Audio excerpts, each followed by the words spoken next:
Hi there, welcome to Futurelooks. Eric here again. Today we're going to take a look at a change in Thermaltake's plan, their battle plan. I'm sure everyone's seen the Level 10 GT case originally launched. It was completely aluminum and cost an astounding $800. However, that was meant for the really high enthusiasts. So they've changed the plan again, this time giving something to those of us who are the more mainstream enthusiasts. The Level 10 case here, I have it sitting on a pedestal here. Just going to give it a quick turn so you can see what features this case has. Other than plenty of ventilation, it has quad cooling, 4 fans. Also uses 4 or 5 here removable drives they call Pit Stop 5 to give it a nice little unique name to it. It also has a security locking system for the pant side door here and also your drives. It's also set up for water cooling. If you have an external kit or something you want to mount to, and of course more security measures here so you can't pull out any of the cords very easily. So they've kind of thought everything through. Right, top of the case is a little different layout to it. You can see there's still extra venting here. You can get a better look at that top huge cooling fan that's expelling all that extra hot air. Here in front you have the LED fan control, so you can turn the lights on and off if you don't feel like looking at those lights. There's also a high and low settings for the fan itself. And of course, since USB 3 is all that much more important, there's 2 USB ports and USB 3.0 ports and an eSATA as well. Alright, taking a look at the Pit Stop 5 feature here with the hard drives. After unlocking using the key to unlock there, you just press a simple little button here and the hard drive bay comes out. They've used a few little rubber grommets here on the side to help cut down on some of the vibrations. Essentially, all 5 of these drive bays come out with the press of the button. So that's kind of cool, unique, easy feature. It's a little compartmentalized with the cooling fan here in front, so the drives are always getting some air. The front of the bezel here, these are removable, just simple pinch and pull. These are also vented, so their air is always getting on the inside for those as well. You also have a floppy disk port or vented area here as well, slot. Or you can get a little fancy and put an SSD in there if you've got the right drive cage. The massive side cooling fan here has a louver here that controls the air. You want to direct it towards the cards if that's your hotspot, or the CPU, or just somewhere in the middle. Moving around the back here, we'll cover that real quick. Again, they've used some thumb screws on a security plate of sorts that helps keep your components a little safer. If anybody wants to get in anything, it's going to take a lot more work.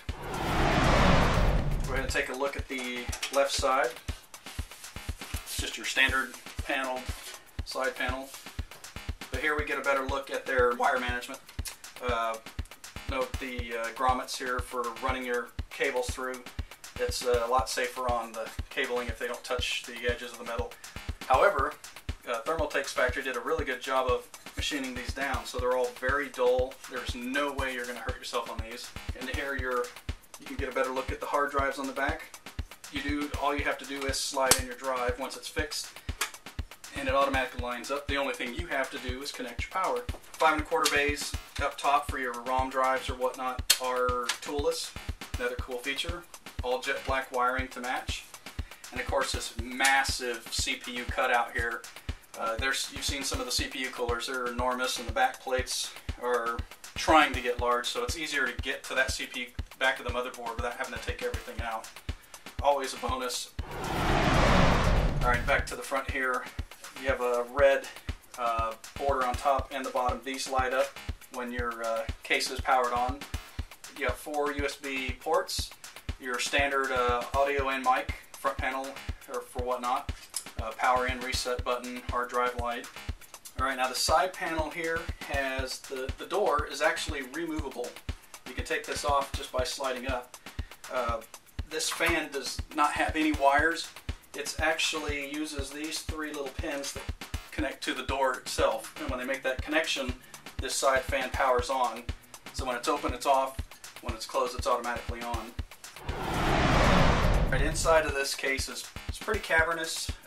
It supports all of the latest motherboards, with the exception of extended length, the XL motherboards. Fortunately, there's only a limited number of those models on the market.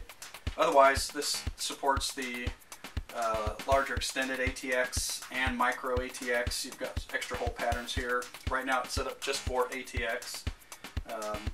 The inside of the chassis is notably just jet black. You have extra fan ports on the bottom here. You can mount a fan as well if you want. Your power supply is going to mount in here. There's a bracket that you also might have to remove depending on the size of your power supply. Otherwise, a standard one can be set in here, modular wise or not, and slid forward into place. Plenty of space for that. And it's extra long for those large video cards, and they're not getting any smaller these days, so it's nice to see the extended width. There's a top, very large blue LED cooling fan as well. Really quiet. You have a single rear mounted fan as well. So between the front, side, and top large cooling fans, you have plenty of air moving. This one here just helps keep the air moving straight out the back, hopefully going for that wind tunnel effect. The bottom has a removable fan filter. Very easy to pull in and out. It stays in place. It's not very loose at all. The side here also has a removable fan filter for that one there. The front one here does not have a fan filter. It's just straight on the inside. A little more conventional cleaning will have to be done there. All right, some of the accessories that come with this. There is a headset bracket here that actually goes on the side of your case here, the little rubber cap labeled hanger. Simply just pull this one off. It's real easy to take off, and this here fits into place just like that. So when you're done gaming or whatnot, you can set your headset across here. Very handy. I think this is probably one of the handiest little extras we've seen with some of the cases to date. Also in the box are your standard user's manual for getting set up. Thermaltake has also added a very handy 8-pin extension cable, because some of these power supplies have the EPS connectors that aren't very long in the power supply, so getting it to the top half of the motherboard can be a chore. This here helps make that happen.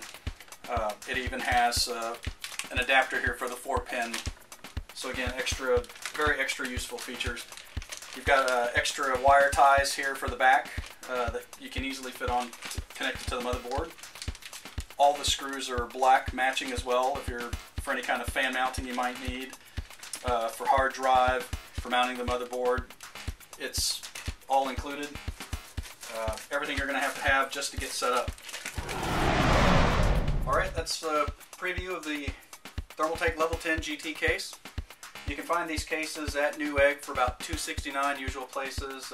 Also NCIX carrying them for about the same, $269, $279 Canadian. Very nice case, just for the enthusiasts. Fits everything that's out there now, and then of course everything that will be coming. Very unique features. So we'd like to thank Thermaltake for sending us this one. We're going to install a really cool system in this one and see how it does.